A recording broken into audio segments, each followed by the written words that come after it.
They locked her out of the bank she built from the ground up. But by the end of the day, she owned the building they were hiding in. It was a Thursday morning in Shreveport, Louisiana. Warm already, just past 9:30. Danielle R. Whitaker pulled into the private garage beneath Dominion Federal's headquarters, her sleek black Cadillac humming as she parked in her reserved spot.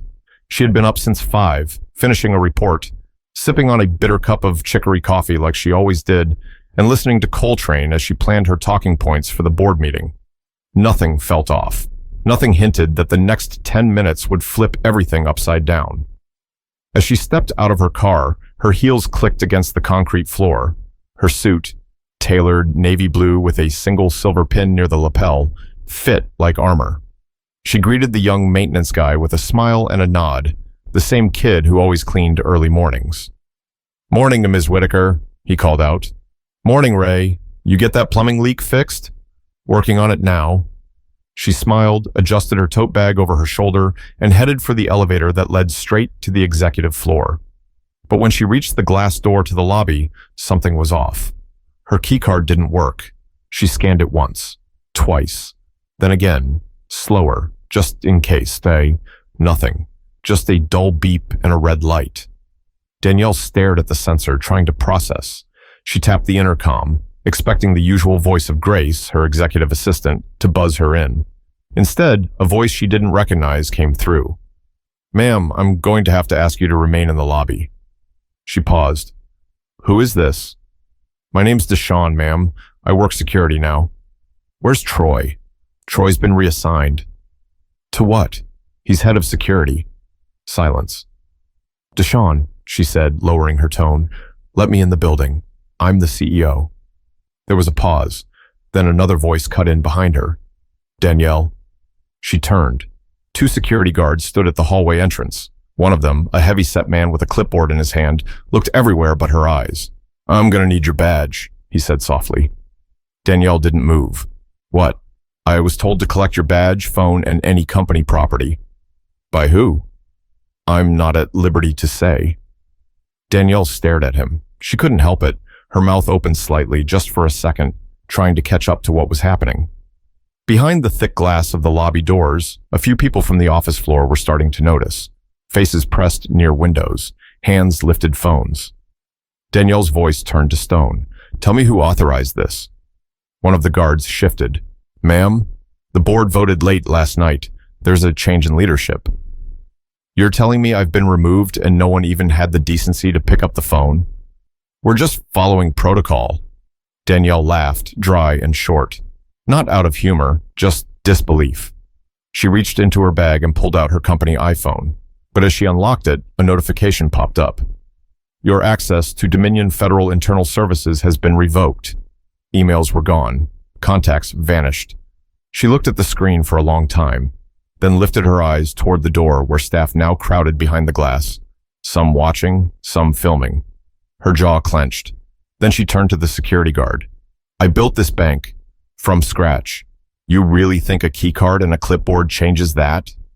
He didn't answer. Danielle reached into her blazer, pulled out her badge, and placed it into his hand like it was contaminated. Her phone followed. Then she stepped back, straightened her posture, and said, "You make sure whoever's watching this footage knows one thing. I'm not done." But sometimes the lowest blow comes not with fists, but with silence. And Danielle had to walk through that parking garage like a stranger in the very place that once bore her name. Danielle didn't rush. If they were going to throw her out like a thief, she'd at least keep her dignity intact. Each step across the concrete echoed louder than the last, the weight of disbelief settling in with every stride. She reached the curb and paused, the mid-morning heat settling on her face. Across the street, a small cafe buzzed with early customers.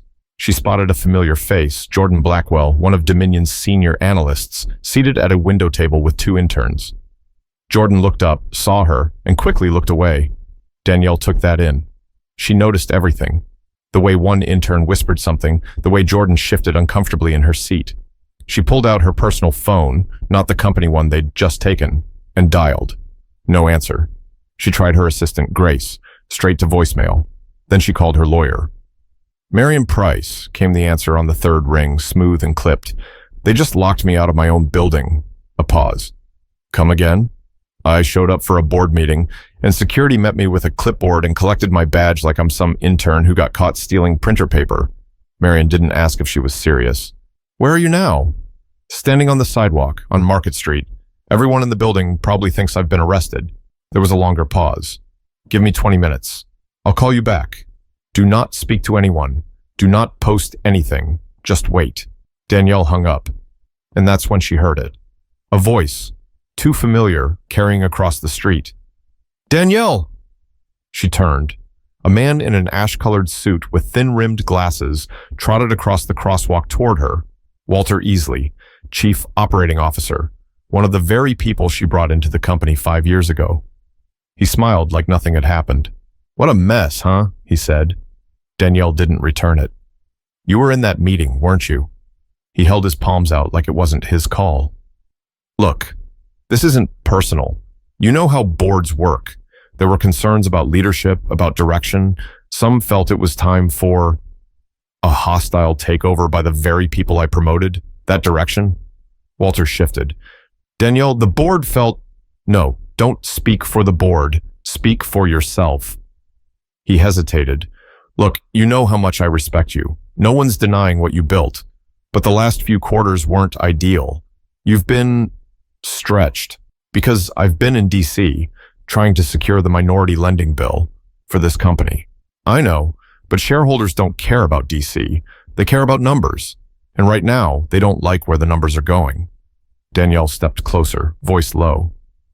Let me ask you something, Walter. When I pulled you out of that disaster at Sterling Union, who stood up for you when no one else would touch your resume? You did. That's right. And now you're standing here giving me the same speech they gave you back then. Walter didn't respond. Danielle nodded, more to herself than to him. Behind them, someone held up a phone. Recording. She turned slightly toward the camera and spoke with perfect clarity. Keep recording. You're going to want this for later. Walter's eyes darted toward the lens. Danielle, let's not do this out here. But she ignored him. Instead, she turned and walked to a nearby bench and sat, quiet, still, watching the people in suits scurry past, watching those who knew her, who owed her, pretend not to. 10 minutes passed, then 20. Her phone buzzed. Marion had texted, "You still have majority control. You never signed the trust transfer to the board. Their move wasn't legal." Danielle stared at the message. 1 beat, then 2. She smiled, slow and quiet. Not the kind that celebrated revenge. The kind that comes when a storm clears and you can finally see the road again. She stood, brushed off her skirt, and texted back, "Schedule a meeting. I'm going back." But if they thought this was over, they forgot who taught them the game in the first place. 15 years earlier, Danielle had been sitting in a folding chair inside a former dry cleaner's office in Baton Rouge, surrounded by peeling paint, a broken ceiling fan, and a dream nobody but her could see. That was the beginning. Dominion Federal was born from grit and spite. Spite against the doors that were slammed in her face when she applied for funding, for office space, for mentorship. She was told she smiled too little, then too much, that she was ambitious in a way that made men nervous, so she stopped asking for permission. She cashed out her 401k, sold the house her parents left her, and moved into a tiny apartment on the edge of town with bad plumbing and cheaper rent. For 2 years, she worked from that office with a space heater and a prayer, talking local families into trusting her with their money, because the big banks in town never did.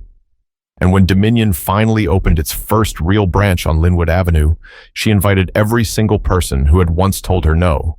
Some didn't come, some did, and they saw a plaque over the entrance that read, "Ownership isn't given, it's taken. DRW." People laughed at it. They're not laughing now. Danielle sat in her kitchen later that day in Shreveport, barefoot on cold tile, suit jacket tossed across the table, phone pressed to her ear as Marion's voice came through calm and steady. "You never signed the trust transfer, Danielle. The board assumed you did, probably because they pushed the paperwork in your face 2 years ago when you were still grieving your brother. But legally, Dominion's majority stake is still in your name." Danielle rubbed her forehead. "They staged a coup," she said, more to herself than to him. "They tried." Her mind drifted back to the moment it all started to shift. 6 months ago, Dominion had its first public misstep, an internal audit leak. News reports said there were irregularities. The story blew up online, and some of the board members started whispering about new leadership. Danielle had spent every minute since putting out fires, managing PR, and cleaning up issues she didn't cause. Now she saw it for what it was: a slow build, a plan. Walter, the COO, had been one of her earliest hires. Back then, he was unemployed, just out of a quiet settlement from Sterling Union after a regulatory issue. Danielle had taken the risk. Same with Linda Prescott, the CFO now, who used to cry in Danielle's office over how corporate culture dismissed her ideas. Danielle gave her a voice. And Damon Price, head of risk management, who once worked retail after being blackballed by 2 major banks for calling out discriminatory lending. She had given these people a second chance. She gave them her trust. And now, they sat on a board they packed behind her back. Later that evening, Danielle pulled open a storage box in her closet. Inside were file folders, some still labeled with masking tape. She flipped through them until she found what she was looking for, the original holding agreement drawn up when Dominion incorporated. Her fingers traced the signature line, hers, clean and bold. The one line below it, blank. The trust was never transferred, and that meant something simple but powerful. She owned the company. All the votes, meetings, and whispers didn't change that. She picked up her phone and called Marion again. "What's our next step?" "You walk in tomorrow, not alone. I'll be with you, and I'll bring the documents. If they want a legal battle, they'll get one. And if they don't, then you remind them whose name is on the front of the building." Danielle exhaled slowly. Before hanging up, Marion added, "They thought you were mourning, distracted, tired. They forgot who taught them how to lead." But sometimes people forget. When you build something brick by brick, you also know exactly which bricks to pull when it all starts to lean. Friday morning, 8:02 a.m. The sky over downtown Shreveport was heavy with clouds, and the air pressed down like it knew something was about to happen. Danielle arrived in a gray pantsuit. No jewelry, no heels, just flats, her natural curls pulled back, and a quiet fire behind her eyes. She didn't come alone. Marion Price, her attorney, walked beside her, gray slacks, rolled sleeves, leather briefcase in hand. A woman behind them carried a small metal cart stacked with binders, contracts, and one crisp folder marked in red. Ownership Declaration, D.R. Whitaker Trust. As they stepped through the building's lobby, the morning security guard tensed. He reached for his walkie, but Danielle held up a single hand, not aggressive, just firm. "You might want to call upstairs," she said. "Let them know the owner's here." The man hesitated, then he picked up the phone.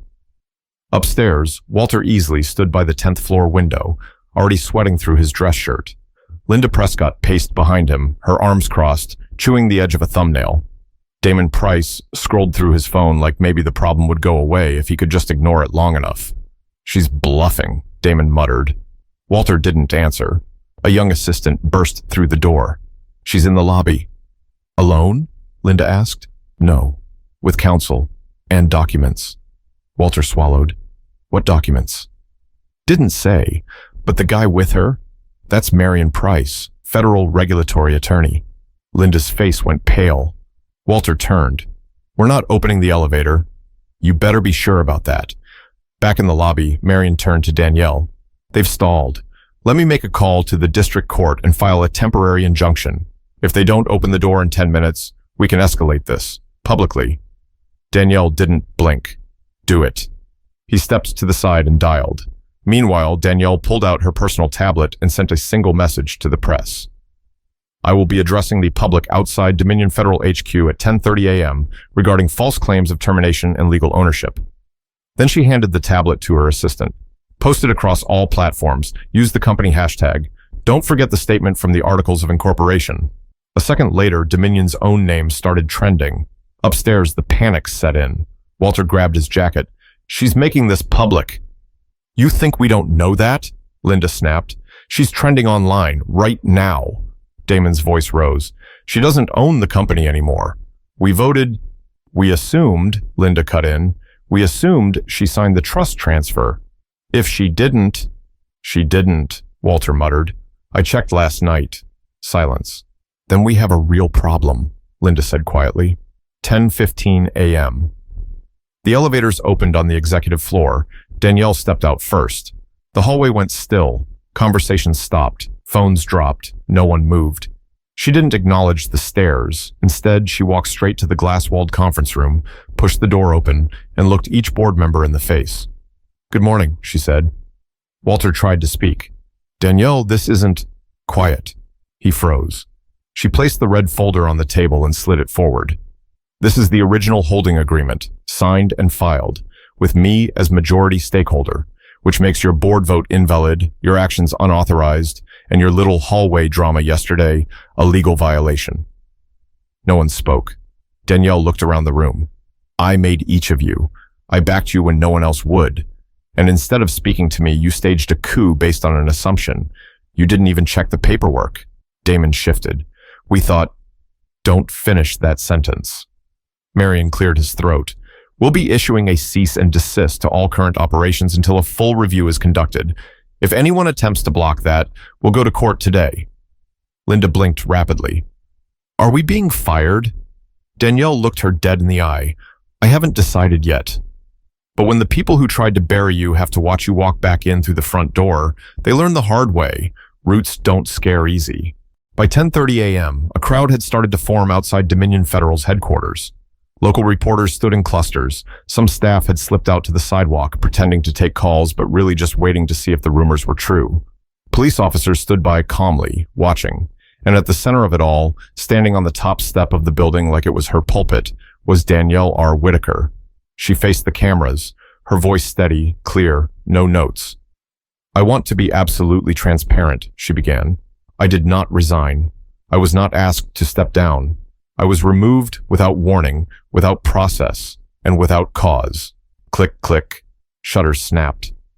"Yesterday morning, I arrived for a scheduled board meeting on time and was denied entry to the company I built.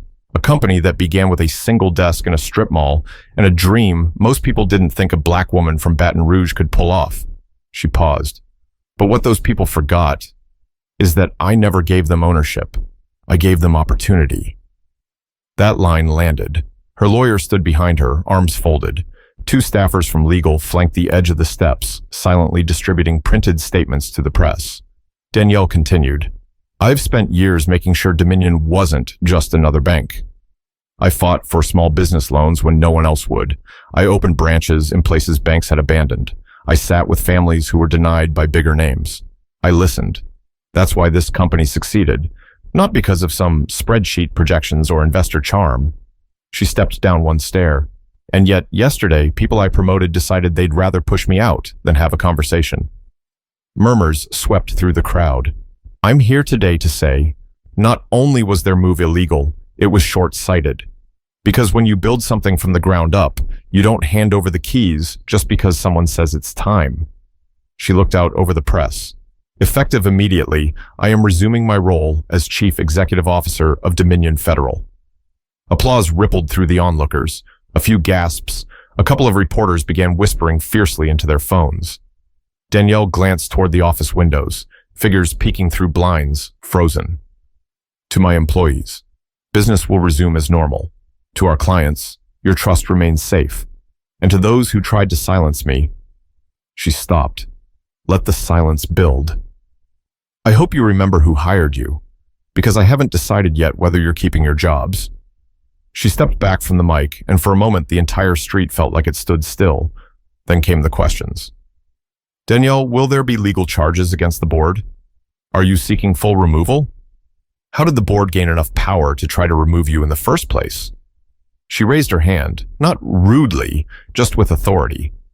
"There'll be time for those questions. Today, I just want the people watching this to understand one thing. You don't have to shrink to keep a seat at the table. Sometimes, you just build your own." Back upstairs, the boardroom had gone quiet again. Walter stood, watching the live stream on his tablet, color draining from his face. "She actually pulled it off," he muttered. Linda didn't speak. Damon just shook his head and walked to the window. Across the table, Danielle's assistant stepped in and handed them printed notices. At the top, Executive Status Review, Immediate Suspension Pending Investigation. Back in her office, her real office, with the leather chair she picked out herself and the family photo on the shelf, Danielle finally sat down. Not as a guest, not as a ghost, but as the one in charge. Grace, her assistant, stepped in, hesitant. "You okay?" Danielle nodded. "You knew, didn't you? They were planning this." Grace swallowed. "I heard things. I tried to tell you, but you were traveling so much and I didn't have proof.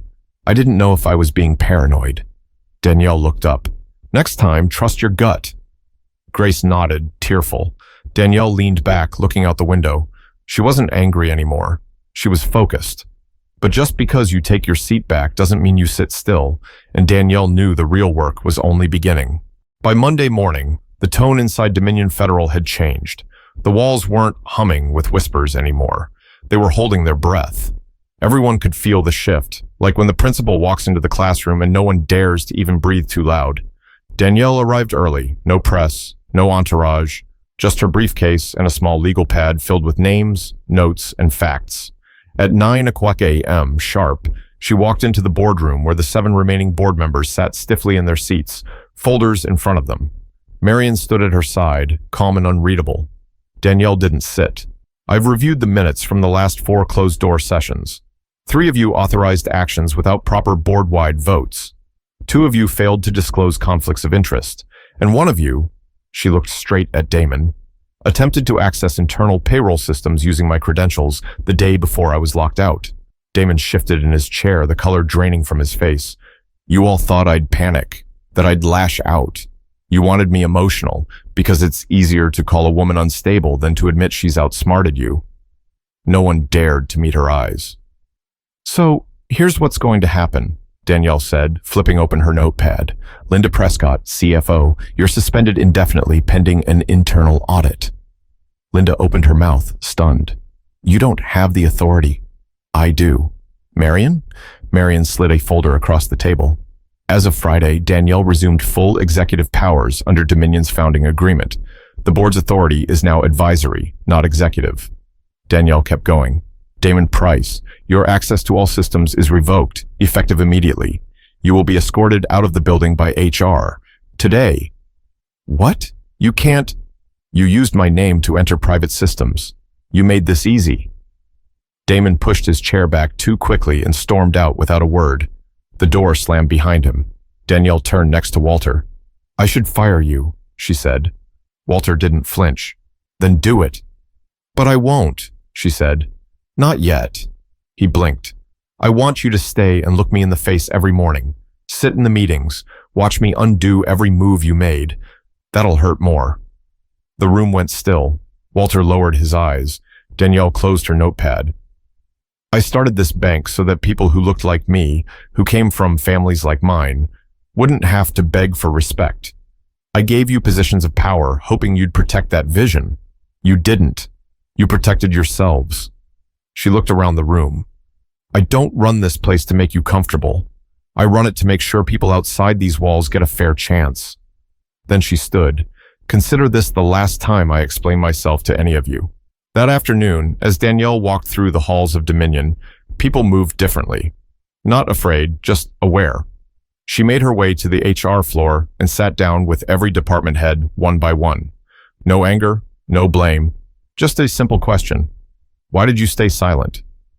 Some gave honest answers. "Fear." "Confusion." "I thought you were stepping down." Others offered apologies. A few couldn't look her in the eye. And Danielle didn't lash out. She took notes. She listened. She nodded. She understood something now.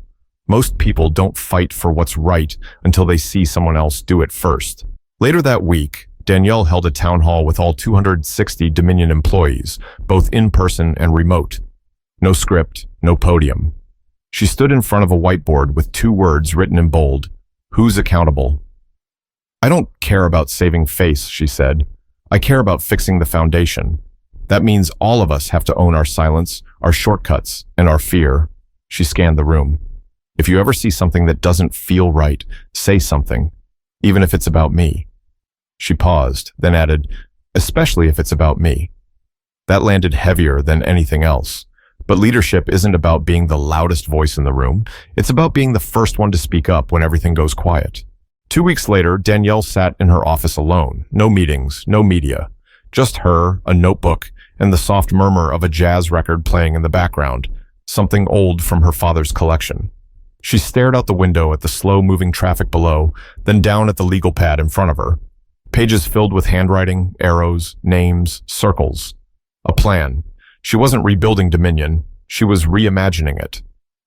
There was a knock at the door. Grace stepped in quietly. "Press conference is ready whenever you are." Danielle nodded and stood. No nerves this time. No mask to wear. She wasn't walking into a room trying to prove anything. She was the room. At 11:00 a.m., reporters gathered once again outside Dominion Federal's headquarters. This time, there were no gasps, no rumors, no scrambling. They were here because Danielle had asked them to be. She stepped up to the podium and adjusted the mic herself. "Thank you all for being here." She didn't look at her notes. She didn't need them. "A lot of people have asked me what I plan to do now that I've taken back control of Dominion Federal. Some expected lawsuits. Others expected retaliation. That's not what they're getting." She looked straight at the cameras. What they're getting is something bigger. A real conversation about trust, power, and how quickly we forget the people who make it possible for us to be where we are. She took a breath. "I spent most of my life trying to be acceptable enough to sit at someone else's table. When I realized that table was never built for me, I made my own." A few nods in the crowd. But what I didn't prepare for, what I should have prepared for, was what happens when the people you invite to sit beside you start thinking they can push you out. She paused, then said clearly, "Loyalty isn't about smiling in someone's face. It's about remembering who gave you your seat when no one else would." A few murmurs moved through the crowd. "I'm not going to lie to you. What happened hurt. I trusted people who saw me as a stepping stone. I ignored signs I shouldn't have. And I paid the price." Her voice tightened, just for a second, but she steadied it. "But here's the truth. I'm not the victim. I'm the blueprint." That line hit. Hard. "I didn't come here to preach. I came here to remind you of something important, especially to every woman, every person of color, every builder out there who's ever been asked to move aside for the next phase." She leaned in slightly. "Never sign away your power just to make people feel comfortable. If they're uncomfortable around strength, let them squirm." She closed the folder in front of her, done with the script.